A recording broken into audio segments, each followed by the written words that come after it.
নমস্কার বন্ধুরা, এই চ্যানেলে আপনাদের স্বাগত।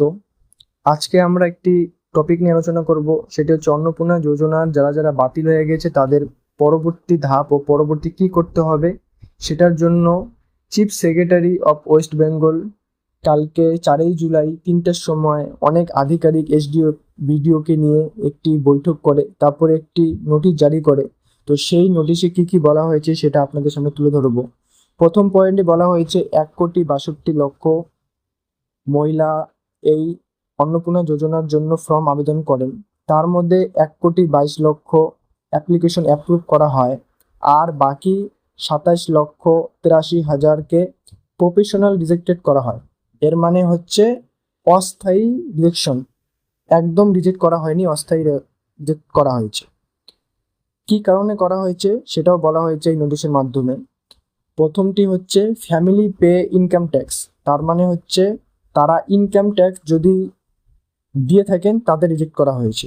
আর তারপরটা হচ্ছে প্রসেসেস মোর দেন 3 রুম, মানে যাদের 3টার বেশি রুম রয়েছে তাদেরকে রিজেক্ট করা হয়েছে।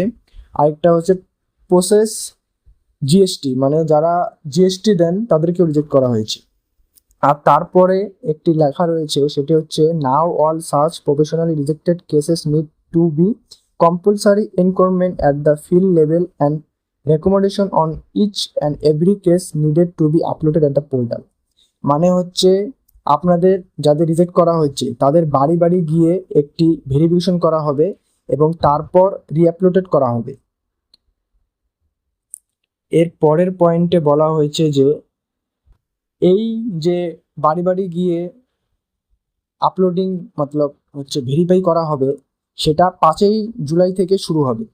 আর আশা করবে যে 7 দিনের মধ্যে সব কিছু কমপ্লিট হওয়ার, তাই এর লাস্ট ডেট দেওয়া রয়েছে 10ই জুলাই পর্যন্ত।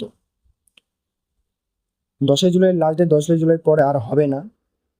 আরও অনেক কিছু ইম্পর্টেন্ট পয়েন্ট বলা হয়েছে, তার মধ্যে একটি সবচেয়ে ভাইটাল পয়েন্ট হচ্ছে, সেটি হচ্ছে in case there is any bank related failure and other related issue and the district magistrate should be protectively take the matter with the bank and so the problem of payment failure can be addressed। মানে যারা যোগ্য, যাদের টাকা পাঠানো হয়েছে কিন্তু আধার কার্ডের কোনো প্রবলেম থাকার সত্ত্বেও ব্যাংকে টাকা ঢোকেনি, তাদের জন্য যেন কোনো ব্যবস্থা না হয়, মানে তাড়াতাড়ি যেন এই প্রবলেমটা সলভ করা হয়। যারা অন্নপূর্ণা ভাণ্ডারের যোগ্য প্রার্থী তারা 3,000 টাকা করে পাবেই। ভেরিফিকেশন 10ই জুলাই কমপ্লিট হওয়ার পরে তাদের আবার নতুন করে পোর্টালে আপলোড হবে তাদের ভেরিফিকেশন কি হলো। আর যারা একদম যোগ্য প্রার্থী তাদের 3,000 টাকা করে আবার পরের মাসে পাঠাতে পারে। তো আপনাদের ফর্মে কি আছে, আন্ডার এনকোয়ারি না রিজেক্টেড, তো সেটা কমেন্ট করে জানাতে ভুলবেন না।